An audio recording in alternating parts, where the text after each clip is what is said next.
handshake aja 10.05.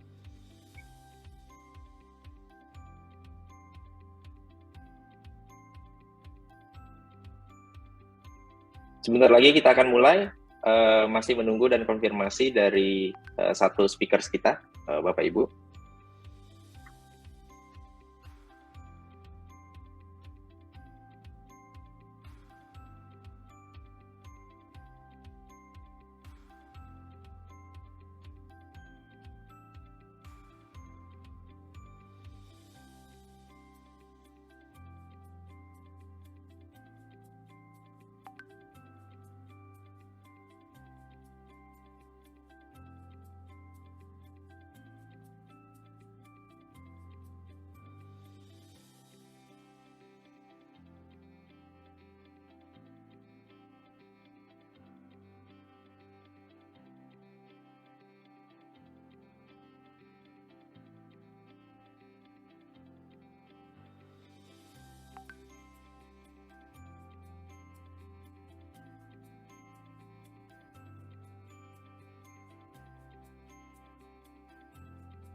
Baik, Assalamualaikum warahmatullahi wabarakatuh. Salam sejahtera buat kita semua. Selamat pagi Bapak Ibu. Terima kasih atas kehadiran dalam acara CEO eTalks. CEO eTalks ini adalah salah satu agenda dari AFPI melalui bidang organisasi dalam rangka engagement kepada para member-member kita. Nah, ini adalah CEO eTalks yang perdana kick off, dan agenda ini akan berulang setiap bulan, dan kita akan tentu akan membawakan tema-tema yang menarik, dan kita juga akan update terkait dinamika perkembangan industri kita. Nah, pada acara kali ini CEO eTalks kita mengusung tema terkait series funding, dan dengan judul What Investor Really Want and How to Get Funding. Tentu telah hadir bersama kita para narasumber perwakilan dari para CEO yang platformnya memang baru saja mendapatkan series funding. Izin saya mau menyapa, selamat pagi Pak Reynold Wijaya, CEO dari Modalku. Beliau adalah juga ketua bidang dari Cluster Produktif. Kemudian ada Pak Tiar Karbala, selamat pagi Pak Tiar Karbala, CEO dari Restock. Kemudian ada Pak Dima Jani, selamat pagi Pak, CEO dari Pak Alami. Kemudian hadir juga bersama kita Pak Daniel Silalahi. Beliau adalah Chief Commercial Officer dari Crowdo. Kemudian Pak Handoko mungkin belum bergabung ya, sebentar lagi akan bergabung. Kemudian ada Pak Jim juga. Oh, Pak Daniel sudah bergabung. Selamat pagi Pak. Ya, salam teman-teman, selamat pagi. Kemudian ada Pak Jim Oklahoma dari iGrow, co-founder dan CBDO-nya iGrow. Kemudian Pak Dino Setiawan, selamat pagi Pak Dino Setiawan. Ya, selamat pagi. CEO dari Awan Tunai, serta ketua bidang dari Risk Management Teknologi. Dan terakhir adalah Pak Tommy Yuwono. Selamat pagi Pak Tommy. Dan tentu Pak Tommy nanti yang akan memimpin atau moderator, jadi moderator di acara kita pada pagi hari ini. Untuk mempersingkat waktu, kita bisa mulai. Agenda yang pertama, kita akan mendengarkan sambutan dari Ketua Bidang Organisasi, Bapak Chris Antonius. Waktu dan tempat, saya persilakan. Ya, selamat pagi semua. Saya sudah jadi narasumber berapa kali, tapi kayak kali ini baru pertama kali dapat kesempatan untuk membuka satu acara. Kayaknya, wah, rasanya gimana gitu loh. Padahal saya disuruh jadi moderator, tapi saya pikir moderator saya udah sering juga, mendingan moderator kasih Pak Tommy aja. Saya pengen jadi pembuka. Gitu. Oke, anyway, thank you. Good morning everybody.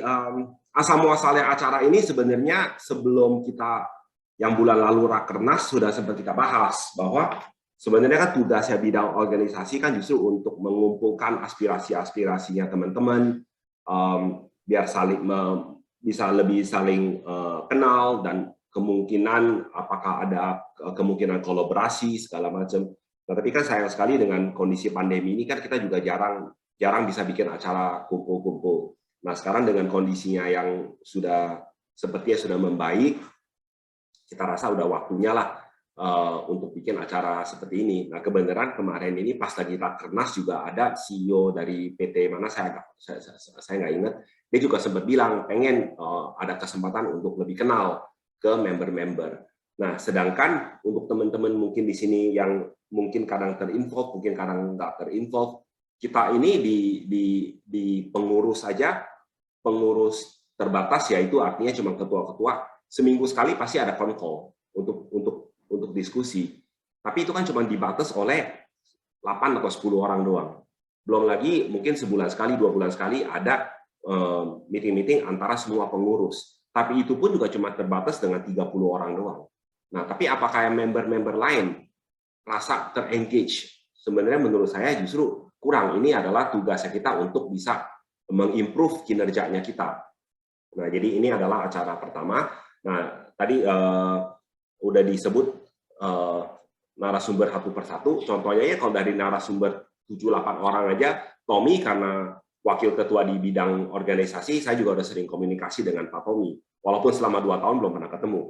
Nah, tapi kayak Abang Reno, Bang Dino Setiawan, ini mah kita udah nggak asing lah. Seminggu sekali juga udah pasti ketemu gitu.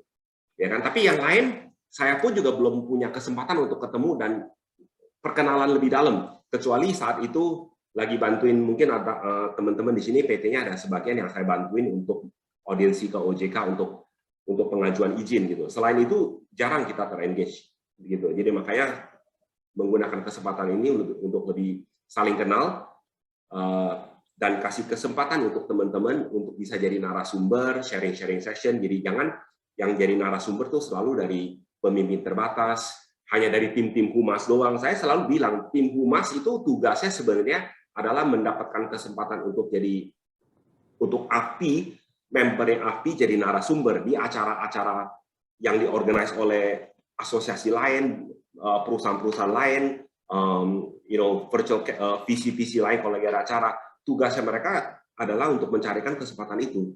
Tapi bukan artinya setiap kali jadi moderator harus dari tim humas. Harusnya the best person for the best job. Kalau lagi ngomong mengenai, contohnya lagi mengenai visi funding, yang nggak harus mesti dari tim humas. Mungkin Pak Reno yang terbaik untuk ngomong mengenai itu. Nah, kalau kita lagi ngomong ke, contohnya Menteri Agriculture, ya kenapa mesti tim humas yang ngomong? Tim humas mesti dapetin kesempatan itu ngomong depan Menteri Agriculture contohnya. Tapi yang ngomong pasti lebih cocok dari teman-teman dari iGrow. Nah, ini yang saya rasa masih kurang. Jadi saya pengen ambil kesempatan ini biar kita saling lebih kenal, dan saya juga bisa share ke ketua-ketua lain bahwa hey, ternyata di timnya kita bukannya cuma kita doang loh yang pengen jadi narasumber atau yang miliki kapabilitas untuk jadi narasumber. Ternyata banyak teman-teman dari contohnya dari iGrow, dari Alami Syariah, dari Restock, ini harus memberikan equal treatment, equal opportunity buat semua orang juga pengen tampil gitu. Nah, itulah visi misi acara ini mungkin seperti itu, gitu. Ya, jadi sekali lagi saya nggak ngomong terlalu panjang karena mungkin teman-teman juga banyak yang udah sering dengar saya cuap-cuap, ya. semoga acaranya dapat jalan dengan lancar. Kalau everything goes well, mudah-mudahan kita bisa sebulan sekali adain acara ini. Nah, yang udah jadi narasumber hari ini, contohnya Pak Reno, Pak Tiar, Bang Dino, kali ini jadi narasumber, mudah-mudahan bulan depan tetap komitmen untuk ikut dan dengar aspirasi dari 7 atau 8 CEO berikutnya gitu. Ya, demikian sih dari saya. Terima kasih atas dukungannya. Ya, thank you very much. Baik. Terima kasih Pak Kris atas sambutannya. Untuk mempersingkat waktu, kita akan mempersilahkan Pak Tommy untuk memandu jalannya acara ini. Waktu dan tempat dipersilakan pada Pak Tommy. Oke, terima kasih Pak Tito, Pak Kris juga untuk sambutannya. Mungkin tadi saya menyambung apa yang Pak Kris sampaikan bahwa ini adalah platform untuk kita bisa saling kenal, berinteraksi sesama member seperti itu ya. Jadi kita bisa saling kenal, saling belajar sama-sama, dan di bulan-bulan ke depan yang mungkin sekarang menjadi partisipan siap-siap akan kita todong juga untuk sharing. Jadi nggak orangnya nggak akan itu aja, kita akan gulir terus dan kita akan belajar sama-sama. Dan topik hari ini itu seru banget. Startup fintech itu kan sangat relate dengan kata-kata fundraising gitu ya. Dapat pendanaan di mana kita masuk di berita dan sebagainya macamnya, seperti itu. Mungkin yang paling sering kita lihat fintech juga di tahun lalu itu tetap pendanaan sangat besar sekali, memecahkan rekor juga di tahun 2021 dibandingin setiap tahun yang memecahkan rekor. Jadi terus bertambah terus funding yang tercreate gitu ya. Nah, hari ini kita mau ngobrol sama jagoan-jagoannya dari fintech lending anggota AFPI yang sudah securing funding. Mungkin awalnya saya pengen perkenalan dulu dari rekan-rekan di sini. Ada Pak Reno, Pak Tiar, Pak Dima, Pak Daniel, Pak Jim, Pak Hendoko, dan Pak Dino. Mungkin bisa sharing sedikit Pak awalnya itu ya. Perusahaannya dari perusahaan apa? Kalau ada yang belum tahu, ya, kalau yang belum tahu perusahaan apa, kemudian kalau boleh sharing juga sekarang itu terakhir di stage apa, dan mungkin so far yang boleh didisclose, udah secure berapa sih secara funding. Jadi teman-teman di sini bisa belajar juga sama-sama. Thank you. Mungkin kita mulai dari Pak Reno, senior di sini. Enggak, bukan senior lah, tapi terima kasih nih Pak Tommy atas undangannya. Terima kasih AFPI, Pak Kris yang luar biasa juga kata sambutannya. Senang sekali bisa bersama teman-teman semuanya sharing-sharing ilmu sedikit, dan semoga sharing hari ini bisa bermanfaat. Perkenalkan, nama saya Reynold Wijaya. Kalau di AFPI biasanya aktif untuk menjadi kepala di bidang cluster produktif. Kita punya platform sendiri, mungkin sedikit berbeda dengan yang lain karena ada karena kita itu regional player. Jadi dari awal itu kita memang mainnya di regional. Di Indonesia dikenal dengan nama Modalku. Masalah fundraising sendiri mungkin sudah cukup publik, di mana kita juga sangat bersyukur sampai hari ini kita sudah raise cukup banyak. Terakhir di series C+, di mana kita raise 100 plus juta dolar. Jadi in total kita punya fundraising dari 0 sampai sekarang ya kira-kira di angka 200 juta dolar lah, 3 triliun kira-kira untuk perkembangan platform dan kita punya bidang usaha di Asia Tenggara gitu. Jadi ya mudah-mudahan dengan share hari ini ada beberapa teman yang lain yang bisa dibantu, bisa raise better money gitu in the future gitu. Thank you. Oke, thank you Pak Reno. Pak Tiar.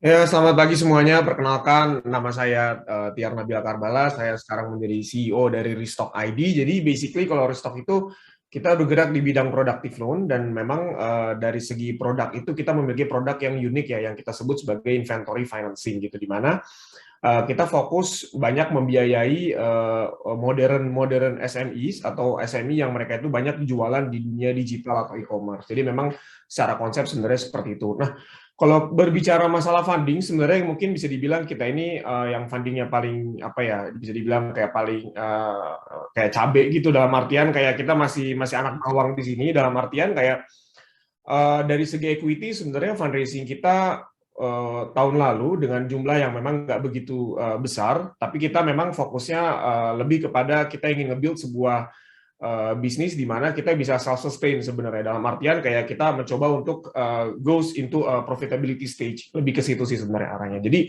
kalau kita misalkan berbicara fundraising, sebenarnya Restock itu ya fundraisingnya kalau dibandingin sama bos-bos di sini bisa dibilang jauh beda lah gitu. Cuman kita emang aim-nya lebih kepada itu aja sih, lebih kepada profitability sekarang. Thank you. Thank you Pak Tiar. Mungkin kalau misalnya bisa dikategorikan stage, seed, atau Kita seed sekarang. seed ya? Kita masih seed, betul. Kita masih seed. Alhamdulillah kita udah disburse itu sekarang sekitar hampir 1 T sih. Oke, nice. Thank you Pak Tiar.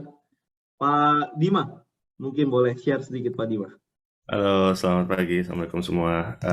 Ya, saya Dima dari CEO dari Alami. Alami sendiri kita fokus ke pendanaan produktif syariah, ya, mulainya di tahun 2019. Kita juga fokus ke beberapa impact sector, jadi kita juga embedded financing ke beberapa petambak ikan fishery, lalu ada agriculture, aquaculture, selain juga SME trade finance. Apalagi ya, dari sisi pendanaan, kita in total udah raise sekitar 23 sampai 25 juta US dollars, dan mungkin kalau dari kategorinya Series A, Mas Tommy. Thank you Pak Dima. Pak Jim, boleh share sedikit Pak? Oke, makasih Pak Tommy. Saya Jim ya, saya dari iGrow, saya Chief Business di iGrow. Kalau iGrow sendiri kita mulai itu udah cukup lama ya, 2014, jadi mungkin termasuk yang awal-awal gitu ya, sebelum ada regulasi. Dan saat ini untuk status fundraising, sebelum itu fokus kami di pertanian gitu ya, pertanian sampai hari ini kita melakukan project financing ke petani-petani di Indonesia, baik berupa kelompok tani atau petani individual.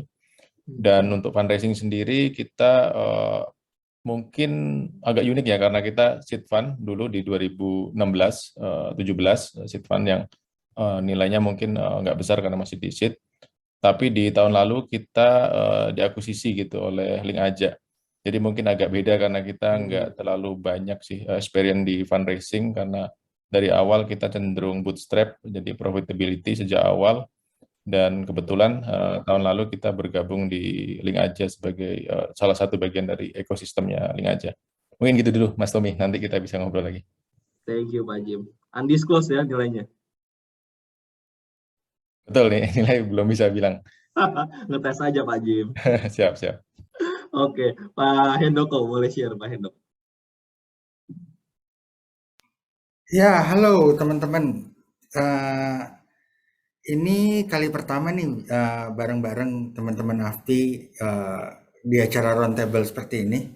Semoga inisiatifnya akan terus sustain dan jalan terus ya. Kalau dari modal rakyat sih kita mulai di Februari 2018. Kita mulainya bertiga. Modal awal mungkin sekitar $80.000 ya. Tapi kita jalan setelah 2 tahun.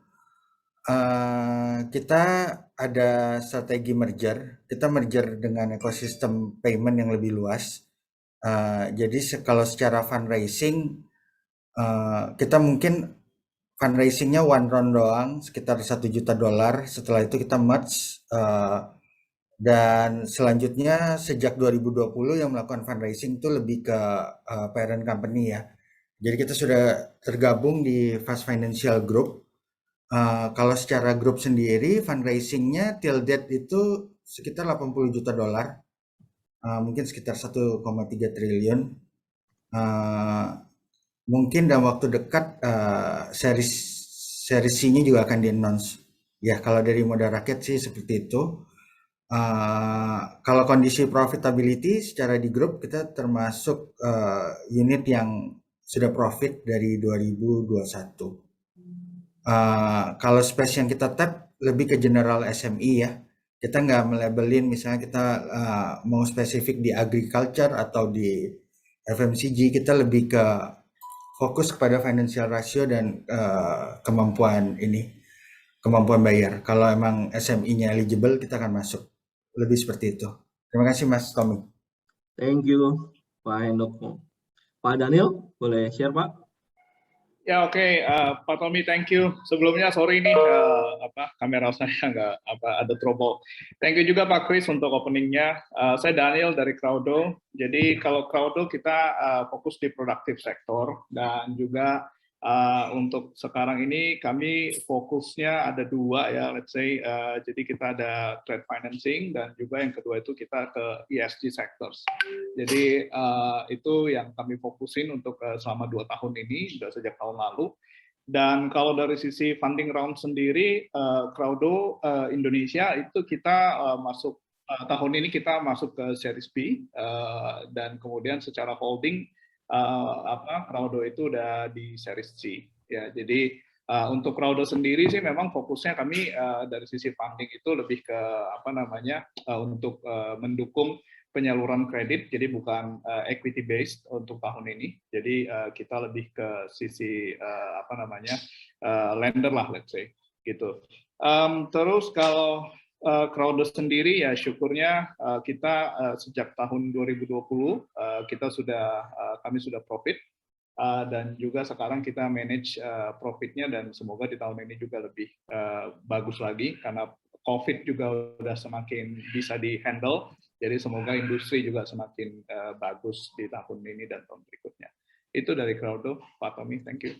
Thank you Pak Daniel. Di sini mungkin ada Pak Dino nih belum di tag, Pak Tito, tolong dibantu. Mungkin sambil sharing boleh Pak Dino dari Awan Tunai. Hai, apa kabar? Baik Pak Dino. Oke. Yes, maaf ya ini nanti mungkin kameranya saya harus turn off karena lagi mau booster shot. Jadi ya saya Dino dari Awan Tunai. Kita mulai awal 2017 ya. Dan cerita fundraising kita ini mungkin ya agak non standar juga gitu. Awal-awal seed round kita sekitar $800.000 gitu, dan itu kita bisa secure itu karena sudah ada ini ya lending capital source gitu. Jadi kalau kita bisa dapat ini ya sumber lending capital dari institusi itu ya salah satu hal yang penting lah di segi mata investor. Setelah itu kita Series A-nya beberapa tahap gitu, terutama karena pas pada saat pandemi itu juga kita masih belum siap Seri B ya. Jadi Series A ini malahan pecah sampai 3 round gitu. Baru kemarin ini kan kita closing round A3 gitu.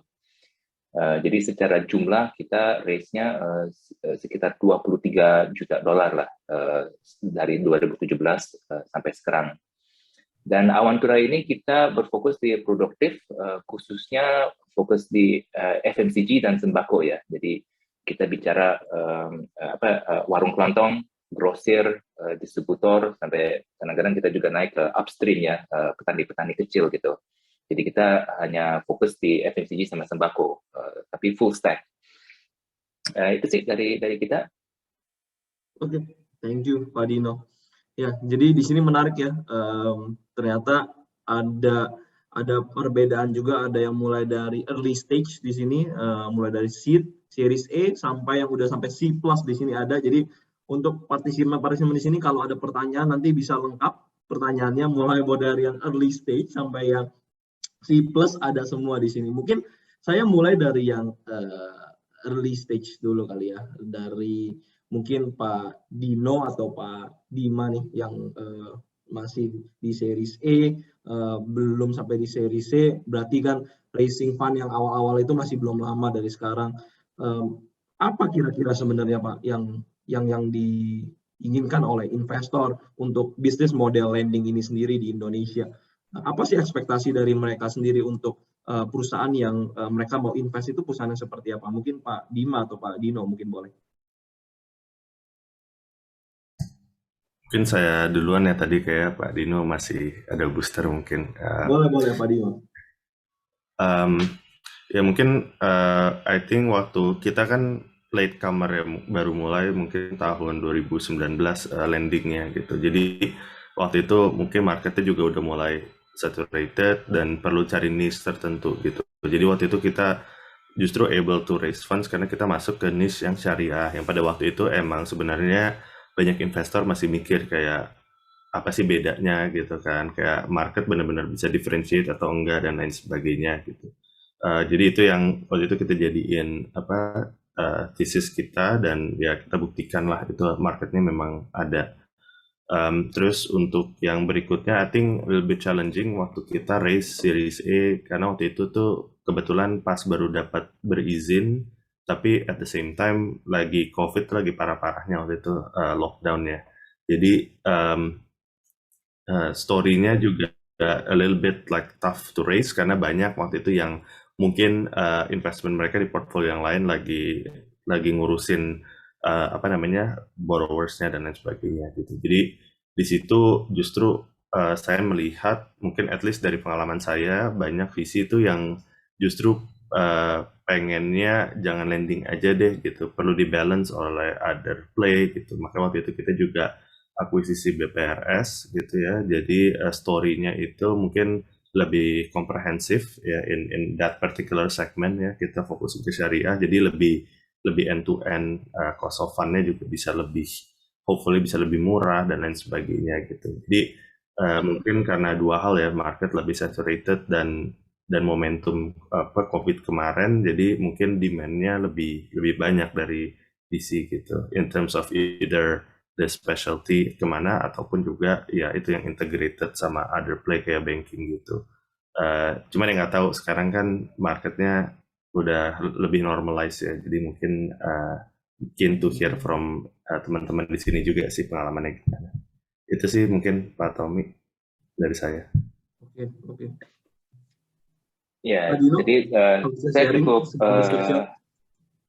ya, jadi saya juga cukup ini ya echo apa yang Mas Bima bicarakan, bahwa story-nya ini cukup penting, karena belakangan ini ya feeling saya ini story pure play lending ya mungkin kurang hot atau kurang laku gitu di atas mata VC.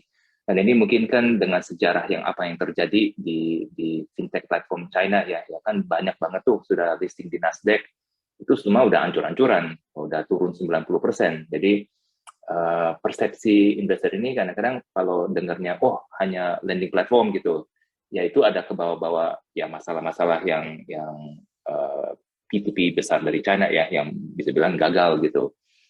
Di luar itu kalau early stage umumnya kan founding team ya yang cukup penting, karena business model pas pada saat seed stage atau even seri A ya itu kan masih banyak fine tuningnya, padahal kita di Awan Tunai pun juga sampai sempat pivot gitu. Jadi founding team yang juga akan diutamakan lah oleh para investor ya. Dari segi ini ya, Awan Tunai kan kita juga menjalankan story positioning yang bukan hanya pure lending. Saya rasa kita semua udah kerasa lah dengan pembicaraan sama investor itu, kalau pure lending aja itu udah pasaran gitu, udah no competitive advantage ya ujung-ujungnya. Ya, terima kasih. Oke, thank you Pak Dino. Menarik nih. Mungkin di sini saya mau nyambung ke Pak Reynold. Pak Reynold, tadi Pak Dino juga bilang lending alone is not works gitu ya, dan Pak Reynold juga baru secure funding yang cukup besar gitu ya. Memang story-nya yang dibentuk seperti apa Pak? Dan kita juga saya juga mau kutip dikit dari sisi valuasinya lending alone di others market, others region juga valuation-nya tank ya. Kayak gitu kita tahu. Separah apa sih Pak Reynold sebenarnya di market di mata VC itu sendiri? Ya, sebenarnya kalau ini actually a very difficult question to answer, karena harus hati-hati dikit cara jawabnya ya. Karena gini, karena aduh gimana jawabnya ya, enaknya. Gini, kalau kita mau lending doang, misalnya lending benar-benar lending sendiri, ya it's very true. Tadi Pak Dino semua juga sudah ngomong gitu kan, loan itu agak susah kalau sekarang ya. Tapi ada same time juga lending secara historical itu juga kalau dilakukan dengan benar harusnya profitable. Seperti tadi Pak Hendoko juga bilang mereka sudah profitable dari dulu ya. Jadi sebenarnya lebih ke arah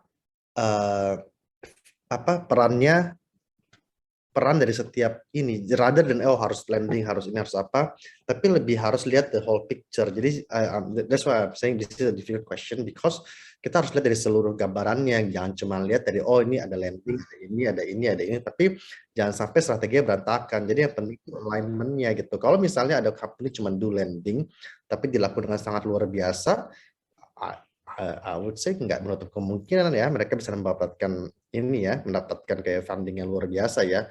Dan juga sekali lagi nggak berarti nggak semua tempat itu membutuhkan funding. This is actually a very good panel di mana saya sih senang juga karena kalau semuanya hanya mengacu pada funding bahaya juga cara pikirnya.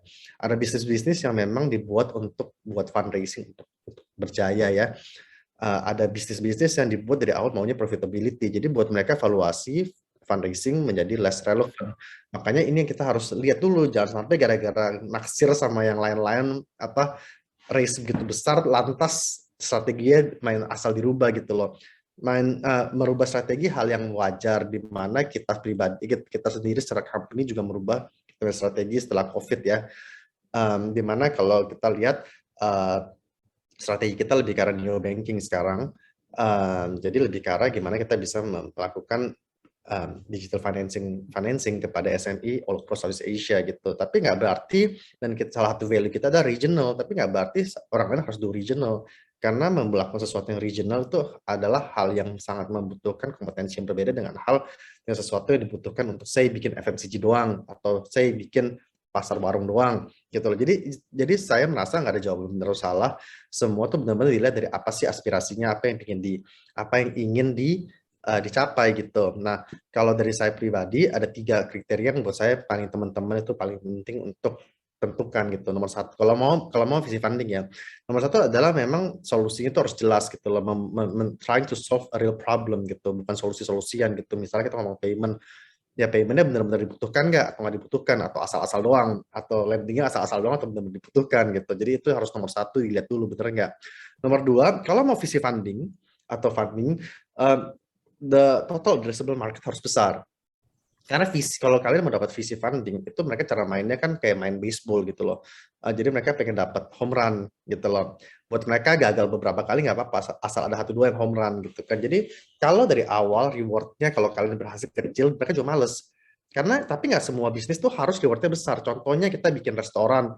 Ya mungkin kalau restoran yang misalnya restoran bakmi yang terkenal ya, mungkin dibilang bisa jadi triliunan mungkin susah ya, triliunan gitu ya. Cuma ada juga mereka lead a good life kok gitu loh. Maksudnya mereka profitable setiap bulan, enak, nggak usah pusing valuasi, hidupnya damai, nyaman. Kita juga siapa tahu itu hal yang kalian inginkan gitu loh. Jadi itu harus dilihat baik-baik. Tapi kalau visi funding, total addressable market harus benar. Karena sekali lagi kalau kalian jadi laku bikin restoran, rewardnya sangat berbeda dengan bikin fintech yang besar gitu loh, rewardnya berbeda, tapi resiko juga sangat berbeda. Baru ketiga tadi Pak Dino juga ada bilang bahwa timnya bisa execute nggak. Jadi kalau ada 3 ini dipenuhi, sebuah problem sebuah solution yang legit dengan total addressable market yang besar dan tim yang dipercaya bisa melaksanakan visi dari company itu, saya rasa chance untuk mendapatkan visi funding sangat baik. Saya nggak ngomong tentang lending in general, just because in general nggak harus lending ya, dan nggak harus fintech juga gitu loh. Jadi saya try to be a bit more general here gitu. Tapi itu sih seperti itu sih.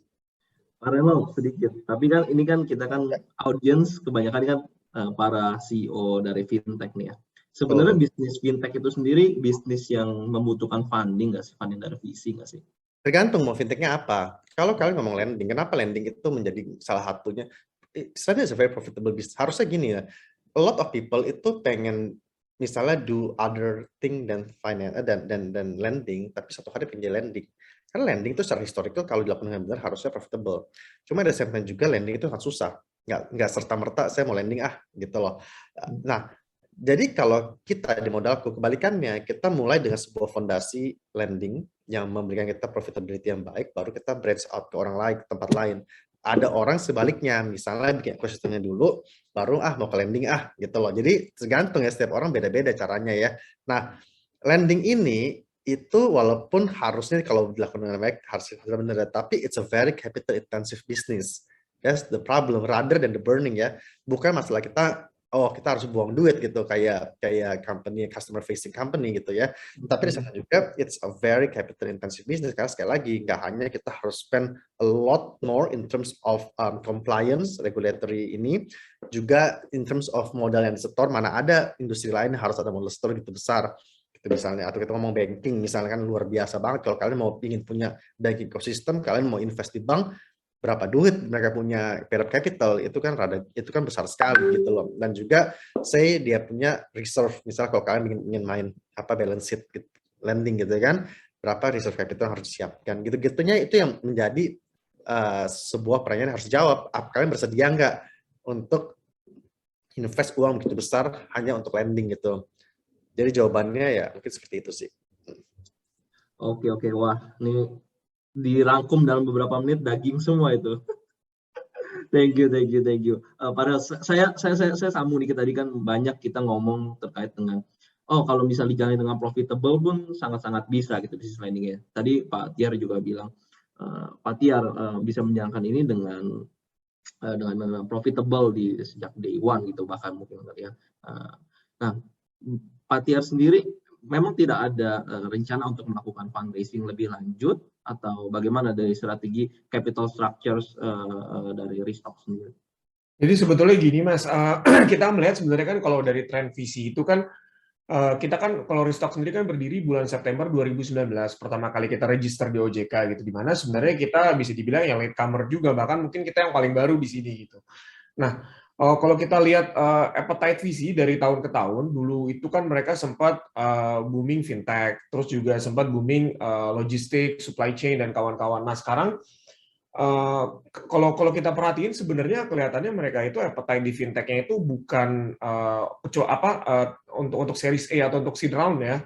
Mereka itu kayaknya lagi nggak mau terlalu masuk di peer-to-peer lending platform, apalagi kebanyakan rata-rata VC itu mereka udah punya portofolio peer-to-peer-nya masing-masing gitu. Jadi bisa aja misalkan satu VC punya 2, punya 3, punya 4 portofolio peer-to-peer lending platform. Nah, kebanyakan dari mereka itu sekarang justru malah larinya lebih kepada supply chain, atau misalkan kalau fintech kita ngomonginnya misalkan kripto dan kawan-kawan. Jadi memang dari segi appetite VC-nya sebenarnya arahnya lebih ke situ sih sekarang. Makanya kenapa kita 2020, 2021 kemarin kita coba cari cara gimana caranya kita bisa sustain tanpa kita harus fundraising gede-gedean gitu. Makanya kita itu sebenarnya udah EBITDA positif mungkin dari tahun lalu ya kalau nggak salah gitu. Dalam artian kayak ya kalau kita running bisnis kita kayak gini, kita maintain NPL kita masih bagus semuanya, kita maintain source of lender kita ini masih strong semuanya, sebenarnya Restock itu bisa grow secara organik, dalam artian kayak kalau misalkan ya kita bisa self sustain lah,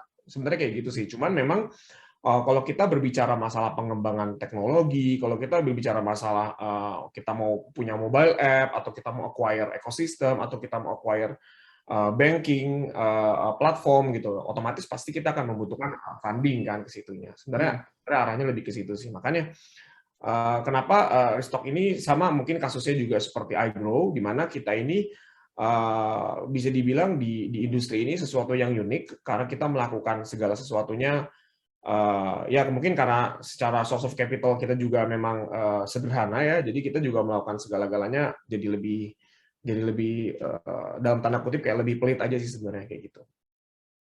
Oke. Thank you Pak Tiar.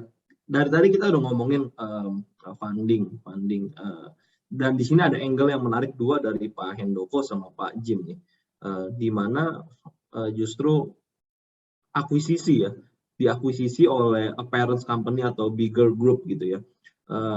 Mungkin boleh cerita lebih dalam lagi mungkin Pak Hendoko sama Pak Jim. Pak Hendoko dulu mungkin. Prosesnya seperti apa sih dan dinamikanya apa? Karena Pak Hendoko juga pernah kan racing tadi bilang $1 juta pertama gitu kan ya di seed-nya. Perbedaannya apa? Apa yang dilihat dari parent company seperti itu sih untuk melakukan akuisisi? Ya, kalau di case saya, kalau kita sambung dari cerita Pak Reynold sebelumnya kan ada 3 hal yang dilihat ya, market fit, addressable market, execution fit ya. Nah, sebenarnya ya kalau saya ngomong sedikit straight shooting ya, jadi istilahnya, tapi pengalamannya belum tentu sama buat setiap orang ya. Jadi misalnya mungkin saya, dan variabelnya banyak ya, kita nggak tahu investor siapa yang diketemuin, mungkin Pak Reynold punya pool of investor yang lebih baik, atau Pak Tiar, kita nggak tahu ketemunya apakah regional, lokal, US investor, itu variabelnya banyak banget. Jadi dalam perjalanan seorang founder itu kadang kita harus mengambil keputusan bahwa mungkin kita dinilai addressable marketnya kurang menarik. Kita mungkin kayak tadi kalau kita pinjam kata-kata bakmi, mungkin sebagai founder kita dianggap bakmi asu nggak bakal jadi bakmi GM gitu kan. Nah, keputusan kalau misalnya itu lebih ke kita self checking, self assessment aja. Ketika hal itu terjadi ya mungkin kalau di dalam perjalanan saya memutuskan ya kita merger kayak transformer aja gitu loh.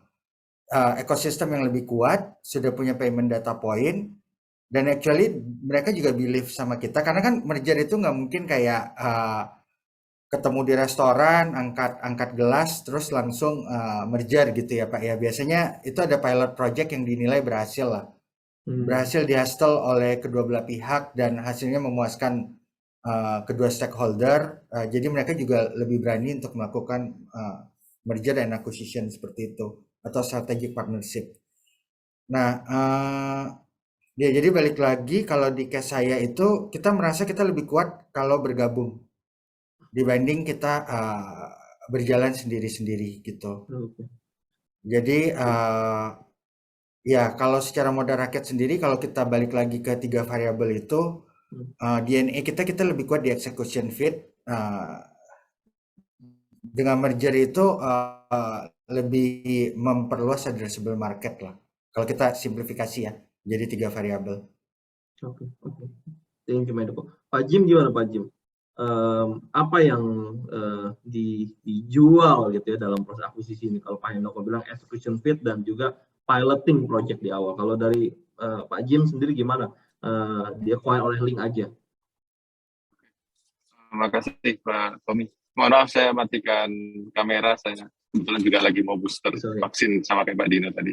Jadi kita sebenarnya kalau di flashback awal gitu ya, di 2014, kita nggak selalu agresif fundraising gitu ya. Mungkin ini titik lemah dan mungkin juga blessing buat kami gitu ya. Sehingga saat di tahun lalu dari Link aja dia ingin memperkuat segmen di lendingnya atau dia ingin punya lending arm, di situ ada kecocokan dengan kami. Jadi kita juga sama secara ini cash flow sudah positif dan mungkin itu juga salah satu faktor yang dinilai. Jadi waktu kita akan diakuisisi, di situ ada proses-proses di mana masing-masing perusahaan tentu menyamakan apa yang diharapkan dengan proses akuisisi ini. Terus juga kita sebagai yang akan diakuisisi juga melihat seberapa strategis partner yang bisa masuk. Nah, mungkin dari globalnya ada kesamaan visi antara iGrow dan Link aja gitu, karena kalau kita tahu Link aja juga dia menyasarnya tier 2, tier 3 gitu ya. Bukan kota besar seperti Jakarta atau Surabaya, tapi dia lebih ke segmen tier 2, tier 3 kota-kota yang lebih tidak terjangkau dari pusat kota gitu ya. Itu yang digarap utama. Nah, iGrow sendiri juga kebetulan kita segmennya di pertanian ya. Di situ kita masuk ke area-area yang memang belum bisa bank masuk. Jadi ada kesamaan di situ. Kemudian yang kedua, secara garis besar kita juga melihat ini ada unsur strategiknya. Karena Link aja ini seperti kita tahu itu BUMN ya. Di situ juga ada misi dari negara gitu ya. Sebesar bagaimana sebesar mungkin bermanfaat buat negara, bisa berkontribusi buat negara. Nah itu ada kecocokan dari sisi itu. Mereka lihat iGrow banyak social impact-nya, jadi mereka ngelihat ini bisa jadi salah satu batu loncatan buat Link aja membesarkan bisnisnya. Dan juga buat kami di iGrow kita ngelihatnya ya kami tiba-tiba bisa punya captive market yang besar yang selama ini mungkin untuk masuk di situ sulit ya karena mungkin ada batasan-batasan. Dan kalau kita bisa bergabung dengan Link aja, batasan itu cair gitu ya. Kita sedang masuk nih ke Telkomsel untuk bikin produk financing, kemudian nanti ke Pertamina, dan nanti ke BUMN dan lain-lain. Jadi kita ngeliatnya itu sih, selain tentu perhitungan finansial, kita juga melihat secara strategisnya. Dan yang membuat kami di akuisisi ada dua tadi ya, ada kesamaan visi yang pertama, yang kedua ada blessing, di mana kami nggak terlalu agresif dalam fundraising, sehingga dari structure pemegang sahamnya pun sederhana gitu ya. Jadi mereka bisa masuk sebagai majority tanpa perlu banyak adjustment ya. Jadi itu sih yang mungkin bisa di-share ya. Yang lain masih banyak NDA yang tidak bisa saya sampaikan, mungkin kalau di forum tahun resmi bisa kita cerita lebih jauh. Thank you Pak Jim, thank you. Saya rasa sangat memberikan gambaran, bisa menjadi alternatif juga gitu ya untuk di sini teman-teman fintech lending, selain fundraising ataupun seperti Pak Tiar di Restock, self-sustained, profitable, ternyata merger and acquisition seperti Pak Hendoko dan Pak Jim ini juga salah satu opsi yang di sana bisa membuka banyak pintu juga gitu ya. Tapi ada beberapa kriteria yang tadi Pak Jim dan Pak Hendoko sampaikan. Pak Daniel, kalau saya boleh ngobrol terkait dengan fundraising nih, dari Crowdo sendiri, pada saat melakukan fundraising, profil investor seperti apa sih yang memang sesuai untuk teman-teman fintech itu sendiri? Kalau mungkin di case-nya Crowdo tuh yang dicari profil visi yang seperti apa pada waktu mungkin dari mulai early stage sampai mau ke series B seperti itu, karena banyak teman-teman di sini saya rasa yang sekarang scale sudah round series A menuju series B gitu ya, ataupun di series early sendiri. Ya, oke, Pak Tommy, thank you. Jadi kalau pengalaman dari Crowdo sendiri, kalau dibandingkan dengan pada kita early stage sampai dengan series A, itu pasti profil visinya beda, kalau saya bilang. Karena pada zaman itu juga eranya beda. Kalau kita bisa omongkan, kalau Crowdo ini tahun 2017 ya 2018 kita masuk ke series mau masuk ke tahap series A gitu ya. Nah, jadi pada saat itu memang visi dan zaman pada saat itu ya kita memang masih fokus ke lendingnya gitu kan. Nah, tapi kalau sekarang di tahun ini kalau kami dari Crowdo itu sudah melihat bahwa para investors, baik itu VCs ataupun jenis yang lain, itu mereka itu sudah melihat arahnya tidak hanya dari sisi lending, gitu. Bukan berarti lending ini tidak profitable, tetapi kalau kami melihat bahwa P2P ini, khususnya di Indonesia, kita itu sebenarnya banyak derivatif yang di bawahnya yang kita bisa garap. Nah, apakah P2P ini, playernya ini bisa garap itu atau enggak? Nah, balik lagi ke arah tadi, balik ke tim capacity-nya dan kemudian bisnis plan-nya gitu. Nah, ketepatan kalau di Crowdo, kenapa kami bisa pada saat itu yang saya pelajari ya, yang saya pelajari dari pengalaman funding yang tahun lalu itu bahwa VC itu melihat solusinya gitu ya. Oke, kalau misalkan dari sisi lending ada, terus kemudian yang lainnya another revenue stream-nya apa gitu.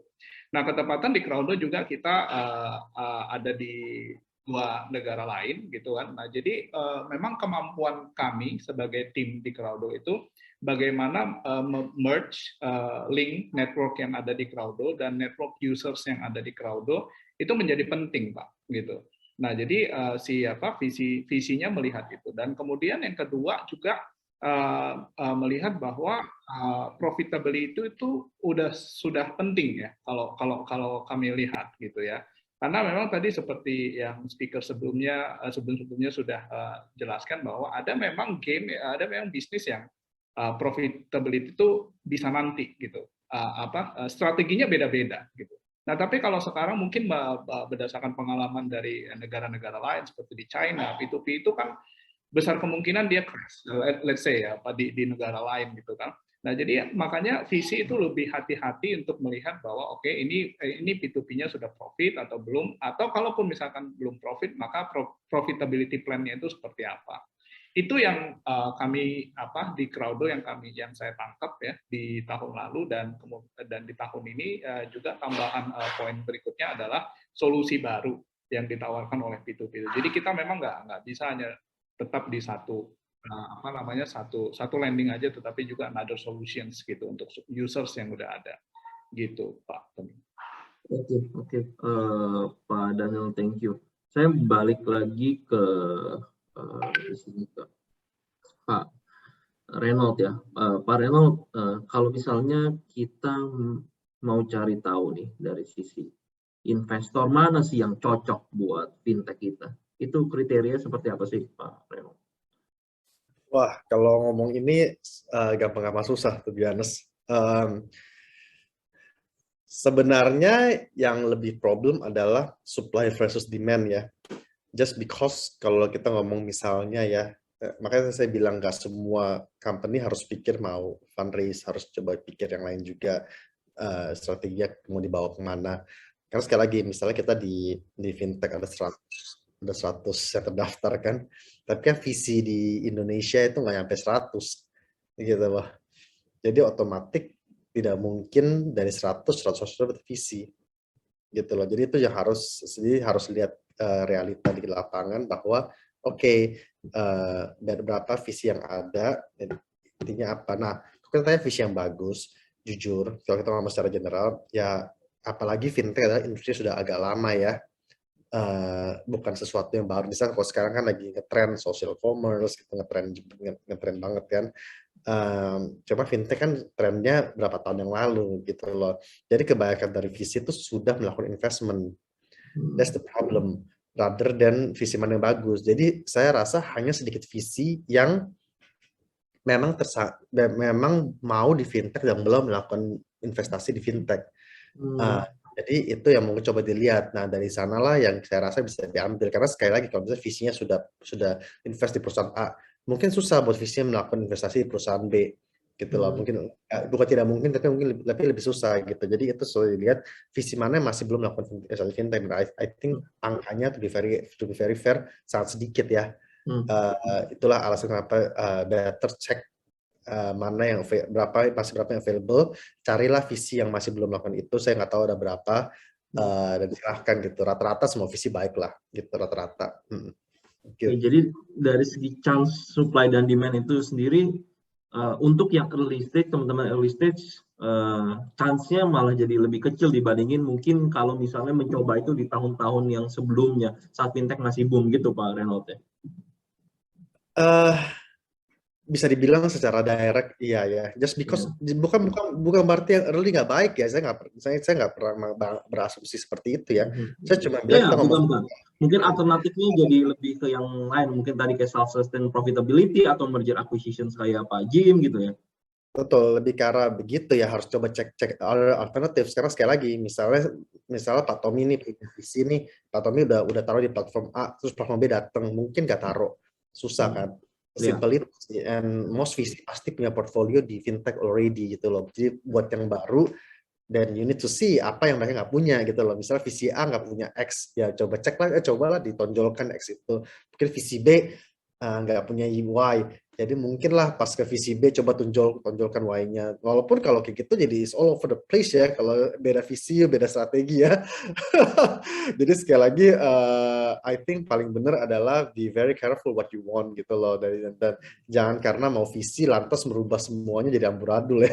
Gitu loh, lebih baik menciptakan banyak bisnis yang luar biasa sukses tanpa ada visi kan gitu loh. Jadi jangan pernah beranggapan kalau mau sukses harus visi. Itu nomor satu deh kalau buat saya gitu. Banyak banget kok. Tadi siapa yang ngomong Bakri Asu sekarang kaya raya juga harusnya. Lebih enak ya, nggak usah zoom kayak gini, enak kayak tiap hari datang uang. Iya gitu kan. Gitu. Jadi ya saya rasa sih seperti itu ya. Maka majority of company yang terkenal di Indonesia juga nggak pakai visi-visian sukses besar kok gitu. Thank you Pak Reynold.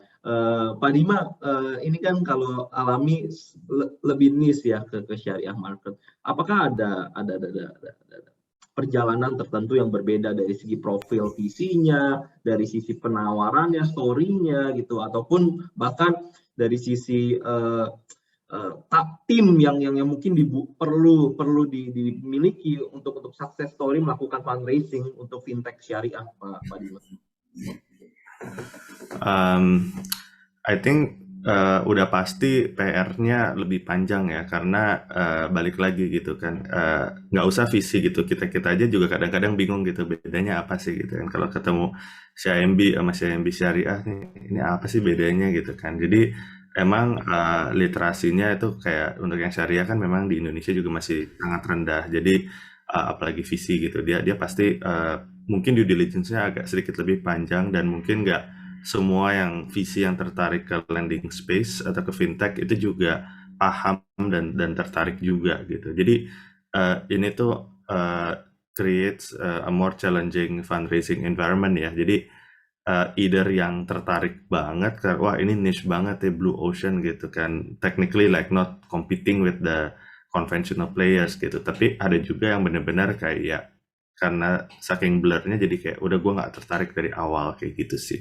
Jadi it pose an additional challenge dari sisi fundraisingnya mana yang harus kayak di approach, terus habis itu juga mereka understandnya gimana. Karena kan kalau misalnya di syariah itu kan ada beberapa ada akad atau structure sama ada principles juga gitu ya. Most of the times itu kan mungkin prinsipalnya kayak nggak usah terlalu dipedulin, yang penting kayak akadnya, berarti kan ntar cari-cari. Nah mungkin hal-hal seperti ini gitu ya nanti jadinya challenging gitu, tapi ya so far sih ya visi yang masuk ke kita dialami itu understand sih dan bisa appreciate the market dan our approach juga. Tadi juga mungkin ada beberapa juga yang udah cerita, tadi Reynold juga bilang gitu ya, ada visinya kan hanya sedikit dan fintech lendingnya ada banyak nih gitu. Jadi ada beberapa visi yang mungkin masuk di A dan B dan C gitu kan. Obviously itu juga nggak mudah ya gitu, karena mereka pasti kayak nanya, lu kira-kira konflik nggak ya sama portfolio gue nih yang lebih dulu gue udah masuk dan lain sebagainya gitu kan. Jadi itu juga part of the I would say investor education yang bilang oh nggak, kita mungkin saat ini agak mirip-mirip, tapi ke depannya tuh nanti akan jauh gitu, beda journey-nya gitu kan. Itu sih mungkin hal-hal yang kalau misalnya buat syariah, especially itu mungkin education-nya agak lebih panjang ke mainstream VC.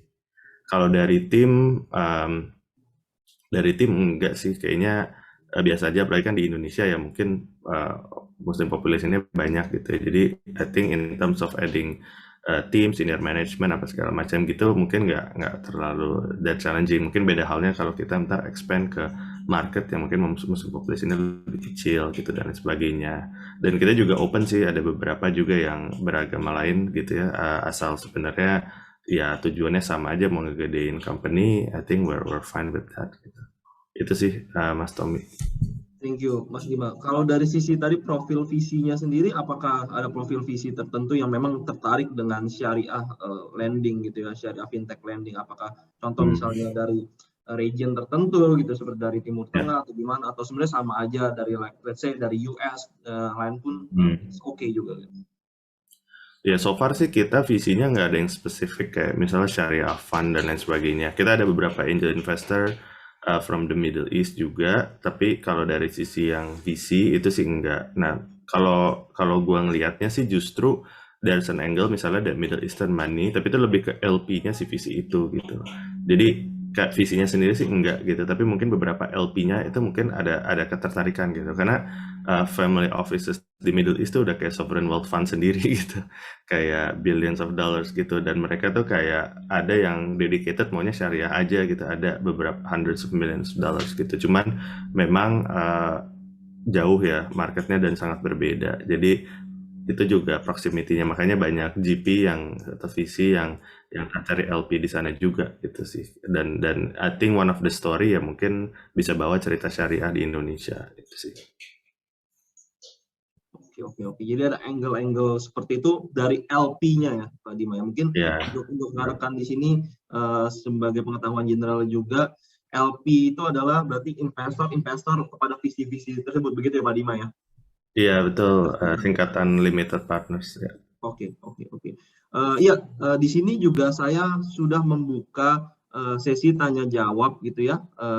Kalau misalnya ada pertanyaan dari teman-teman di sini, langsung saja kalau ada pertanyaan, biar kita bisa langsung ngobrol-ngobrol santai, saling tukar pendapat juga boleh gitu ya. Kalau misalnya ada pertanyaan terkait dengan fundraising apapun yang lagi dijalani saat ini, mungkin ada kendala dalam fundraisingnya, bisa ngobrol sama senior-senior di sini yang sudah menjalaninya gitu. Saya mungkin ada satu pertanyaan nih, ada yang sudah masuk di sini dari Ibu Citra dari Mercer Indonesia.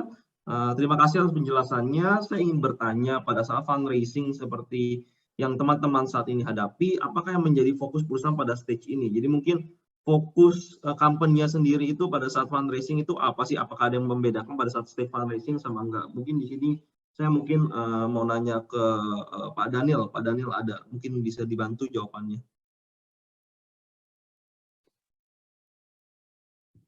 Oke, Pak Tommy. Tadi pertanyaannya fundraising ya, seperti apa ya? ya pada saat fase fundraising, apakah company memiliki fokus tertentu gitu loh? Apakah misalnya memperbaiki sisi apa, atau mungkin ada fokus divisi apa yang dibenahi pada saat fundraising? Ya, oke. Jadi kalau dari Crowdo sendiri kita ada dua ya. Jadi kita kemarin itu tahun lalu ada equity base dan juga dari sisi lending. Jadi sebagai lender aja, jadi non equity. Nah, tentu kalau dari sisi equity base kami pada saat itu kita aim-nya adalah untuk membantu percepatan pengembangan teknologi ya. Teknologi yang dibutuhkan baik untuk dari sisi lending-nya dan juga untuk the other solutions gitu. Nah, jadi itu. Nah, jadi memang tujuannya itu harus jelas, harus clear, dan path-nya itu harus jelas berapa lama kita mengembangkan dan kita akan generate apa dari situ. Nah, kalau dari sisi yang kedua, pada saat itu kita udah clear bahwa ya kita untuk mau boost the performance of lending kan gitu. Nah, jadi dua hal itu yang pada tahun 2021 yang kami menjadi spotlight kami kepada para investor ataupun VCs yang akhirnya onboarded di Crowdo gitu. Oke. Kalau misalnya Crowdo sendiri yang tadi Pak Daniel sampaikan ada melihat arahnya kepada yang tidak hanya lending alone seperti itu. Mungkin bagaimana mengemas hal itu terhadap visi Pak Daniel? Ya, kalau kami melihat memang kita nggak kalau Crowdo ya, kalau untuk Crowdo sendiri dari profil bisnis kami dan juga arah bisnis kami melihat itu memang kita nggak bisa hanya di lending gitu. Kalau kami arahnya itu, dan itu kenapa kami mencoba untuk memetakan derivasi apa yang kami bisa bantu yang dibutuhkan oleh konsumen kami pada saat ini gitu. Nah, dan tentunya solusi-solusi itu juga tidak bisa sporadik ya. Artinya ada beberapa company yang saya perhatikan itu membuat turunan produk, tetapi sebenarnya dari sisi kebutuhan oleh konsumen mungkin itu tidak terlalu urgent gitu. Nah, jadi itulah kenapa dari mulai tahun lalu Crowdo itu kita mulai fokus untuk memberikan like a digital solutions gitu ya untuk untuk para mitra kami dan untuk para debitur kami. Jadi mereka datang ke Crowdo nggak hanya untuk mengajukan pinjaman. Nah, jadi sebenarnya dua hal itu ya Pak, yang kalau di Crowdo itu yang kami sekarang fokuskan Pak. Dan jadi intinya kalau hanya lending aja saya rasa ya bisa aja gitu, tetapi mungkin kalau untuk dari sisi growth mungkin kita perlu ada tambahan lain ya. Oke. Thank you Pak. Pak Renold tadi ada bilang juga salah satu strategi mau mengarah kepada neo banking ya Pak Renold. Ya. Apakah memang tren kedepannya fintech yang di mata visi apakah seperti itu gitu? Ya, this is a very good question lagi. Tapi maaf ya, mungkin ini pertanyaan terakhir ya. Saya habis harus cabut soal saya ada meeting di luar soal habis ini. Jadi tapi ya diakhiri dengan pertanyaan sangat bagus. Jadi gini, memang banyak sih fintech yang memang menyasar ke neo banking ya. Karena tadi disebutkan berkali-kali teman-teman semuanya bahwa ekosistem play menjadi sangat penting, gitu kan. Nah, tapi kembali lagi neo banking adalah sebuah capital intensive business. Nah, jadi kembali lagi kepada analoginya Aswi. Kalau mau jadi Aswi susah sih di banking. Bukannya bilang ini ya, bukan bilang nggak mungkin ya, tapi sangat sulit karena capital intensif. Kecuali Anda punya 1 triliun misalnya atau 500 miliar gitu buat ditaruh gitu. Tapi kalau misalnya memang dari awalnya sudah kaya raya ya mungkin bisa ya. Tapi kalau misalnya butuh funding menuju neo banking nggak semudah itu. Nah, tapi neo banking nggak berarti harus buang banyak uang, nggak berarti ya. Biasanya harus punya real money, punya uang yang cukup lah. Tapi bukan berarti kalian harus beli bank, karena neo banking itu by definition itu berbeda dengan digital banking. Neo banking itu lebih ke arah bagaimana kita bisa menyewa izin banking orang lain gitu. Jadi nggak serta-merta harus beli bank, nggak serta-merta harus beli financial institution, nggak harus kayak gitu ya. Tetapi buat bisa minjem requires many things lah, let's put it that way gitu loh. Dan selama Anda bisa memenuhi that requirement dan dicek sendiri, dan silahkan, mungkin aja nggak perlu funding. Mungkin, saya nggak tahu sih, saya nggak yakin sih nggak perlu funding, to be very honest. Tapi ya saya nggak mau ini ya. Maksudnya saya bisa salah gitu loh. Everything yang saya ngomong bisa aja salah. Dan so that's why saya nggak bakal pernah ngomong ada hal yang nggak mungkin. Kalau bisa aja salah gitu loh. Tapi intinya sekarang lu lagi mau beli bank mana, lu kabarin gue biar gue bisa sahamnya juga, gitu aja. Udah beli, Pak. Pokoknya gini lah, pokoknya neobanking itu pokoknya gini lah ya, paling penting jangan ikut-ikutan. Yang paling penting adalah setiap company harus menentukan masing-masing punya visi, misi, arahnya mau kemana. Just because saya do neobanking, nggak berarti kalian do neobanking. Kalau gitu saya baru raise lumayan, saya mau jadi logistik, saya lihat beberapa logistik player atau social commerce lah, gila apa-apaan nih social commerce, naiknya raise-nya gede banget. Saya mau jadi social commerce, gitu. Tapi kan kita tidak begitu, karena sekali lagi kita harus stick karena kita punya kepercayaan. Hari ini mungkin nge-trend neobanking, jadi rather than you focus on the neobanking, kalau memang sudah telat, sesuatu yang nge-trend tapi sudah telat, itu sudah telat namanya. Jadi lebih baik Anda fokus pada yang the next one gitu loh. Karena nggak bisa fokus di neobanking pada saat sudah nge-trend. Bagaimana Anda bisa mengalahkan perusahaan-perusahaan lain sudah fokus di neobanking 1 tahun sebelumnya dan sudah menyiapkan strategi itu gitu loh. Jadi daripada kalian focusing on that tiba-tiba berubah jalur jadi neobanking, lebih baik kalian siapkan what is the next big thing sih? Itu seperti saya bilang, banyak sekali founder-founder yang baru memulai tanya saya, bro boleh nggak ya kalau gue bikin social commerce kan lagi ngetrend, ya tapi kalau sudah ngetrend lu mana bisa lawan gitu loh, sudah ngetrend gitu loh sama. Tapi kalau the next 2 years misalnya tiba-tiba social commerce baru kalian merasa akan ngetrend, hari ini kalian nanya, gue mau bikin social commerce nih, kayaknya 1-2 tahun lagi bakal ngetrend nih. Nah, that's actually much better sih. Jadi mungkin itu analogi yang saya mau sampaikan untuk neobanking gitu. Terima kasih banyak nih Pak Tommy, terima kasih banyak semuanya. Thank you Pak Reno. Thank you Bro Reno. Thank you Bro Chris. Thank you everyone. Bye bye. Stay safe. Thank you Pak Reno. Pak Dima, lanjutin sedikit tadi. Ini mungkin penutup sedikit yang pertanyaan saya mau kasih ke Pak Dima. Nyambung ke tadi juga Pak Reno juga dengan strateginya dengan neobanking. Pak Dima sendiri juga kan ada inisiatif ke banks juga gitu. Pandangannya sendiri seperti apa? Apakah ini tren yang memang akan di sana, memang apakah dibutuhkan? Apakah sama dengan Pak Reno pandangannya atau gitu? Ya, sebenarnya kalau pandangan saya ada yang sama, ada yang beda sih. Yang samanya adalah yaitu tadi, jangan cuman karena ini lagi ngetren dan semuanya ke sana, itu mungkin itu timing juga ya, karena ya di fintech itu kan juga and in any other like tech startup itu kan ngetren 2-3 tahun, habis itu ntar ganti tren dan lain sebagainya. Sedangkan creating a bank itu nggak semudah misalnya creating an app gitu, karena ini like highly regulated industry. Sebenarnya yang bikin lama bukan development-nya, bukan go to market-nya, tapi OJK-nya, BI-nya gitu. Dan itu kayak apa ya, kalau yang biasa ya di startup itu kan tabrak dulu semuanya gitu kan, lanjut aja dulu. Nah ini sangat beda gitu kan. Nah ini ya sebenarnya yang mungkin challenge-nya yang banyak, di mana akhirnya malah ya udah deh akhirnya mundur, cari yang lain dan lain sebagainya gitu. Jadi emang harus diperhitungkan juga dengan matang gitu. Ya kalau dari kasus kita, emang kita bullish on the neobanking space ya, especially the vertical neobank. Makanya kita beli suatu BPRS gitu, dan BPRS ya mungkin nggak perlu triliunan gitu modalnya, cukup berapa miliar gitu kan. Jadi kita lihat itu masih kayak jalan tengah lah untuk menuju ke sana. Tapi setelah dilakukan ya nggak gampang juga kan. Jadi kalau di sini teman-teman urusan sama DP3F itu kayak udah enak banget gitu ya. Kalau urusan sama OJK perbankan tuh jauh lebih rumit lah gitu intinya. Jadi dan habis itu ada BI-nya lagi. Jadi itu sebenarnya, tapi kita kan emang udah mulainya udah dari setahun yang lalu gitu. Alhamdulillah udah semua udah di-approve gitu. Jadi tinggal go to market-nya. Nah cuman teman-teman yang baru sekarang berpikir untuk beli ya memang itu harus ada proses gitu ya. Kalau misalnya mau belinya BPR atau BPRS ya itu ada proses yang perlu dilalui, walaupun sekarang OJK itu udah tujuannya mendigitalisasi semua financial institutions, jadi actually everything's going there.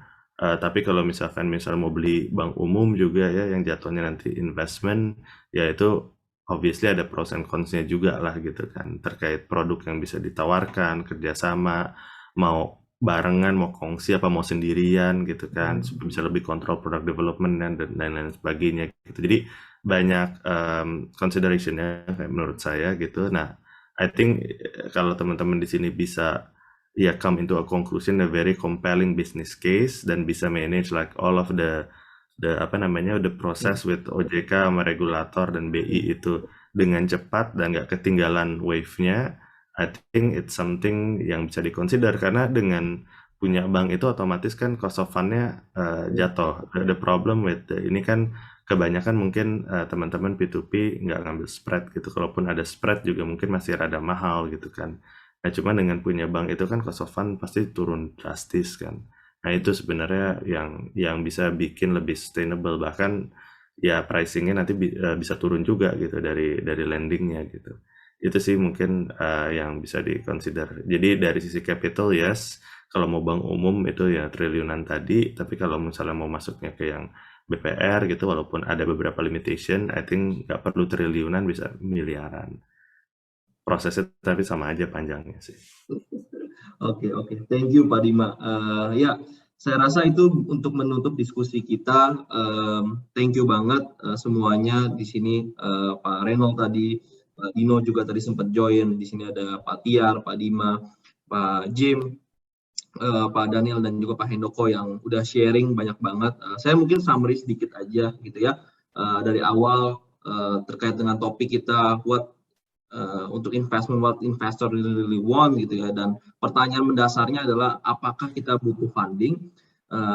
Memang fintech adalah bisnis yang capital intensive, tapi sebenarnya not always gitu ya. Banyak juga rekan-rekan kita yang bisa self sustain, profitable dengan bisnis lending ini selama di execute dengan really well gitu ya.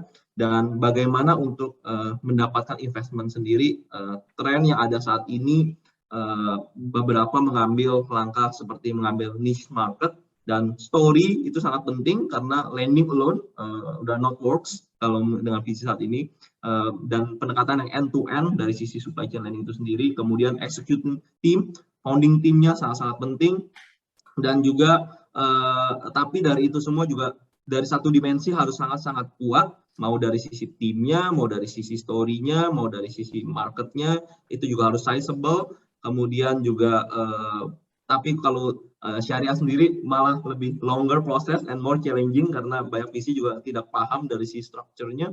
Jadi kita harus melakukan edukasi kepada mereka juga. Dan untuk VC funding sendiri yang mereka lihat ada 3 hal tadi yang saya kutip dari Pak Reno. Yang pertama, solve the real problem. 2, target marketnya, addressable marketnya harus besar karena VC looking for the home run, dan memiliki tim yang bisa mengexecute very well. Dan selain fundraising tersebut, mungkin ada alternatif juga yang di sini dijalani oleh Pak Jim dan juga Pak Hendoko, yaitu merger acquisitions. Kriteria yang dilihat biasanya sizable, artinya perusahaan sebagai target acquisition kita harus juga sizable. Mungkin kalau udah terlalu besar, nggak ideal juga untuk menjadi target acquisitions, dan memiliki same target market dan juga vision, itu yang pasti, dan menjadi sebuah potongan puzzle yang melengkapi dari bisnis ekosistem itu sendiri. Dan idealnya bisa melakukan pilot project terlebih dahulu ya, seperti yang dilakukan oleh Pak Hendoko sebelumnya. Dan tipe-tipe investor kita bisa melihat berdasarkan sesuai size-nya sendiri, dan juga untuk saat ini mungkin dicari VC atau investor yang belum invest, karena biasanya kalau udah invest banyak VC lebih tricky lagi. Dan kemudian untuk tren kedepannya sendiri bisa mengambil pendekatan ekosistem lending seperti yang tadi disampaikan, end to end, bisa lending bisa menjadi salah satu puzzle yang melengkapi ekosistem lainnya.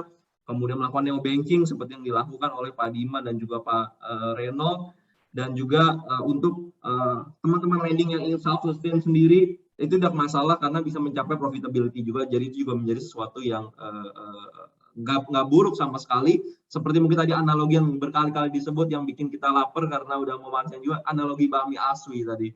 Jadi menarik sekali diskusi hari ini.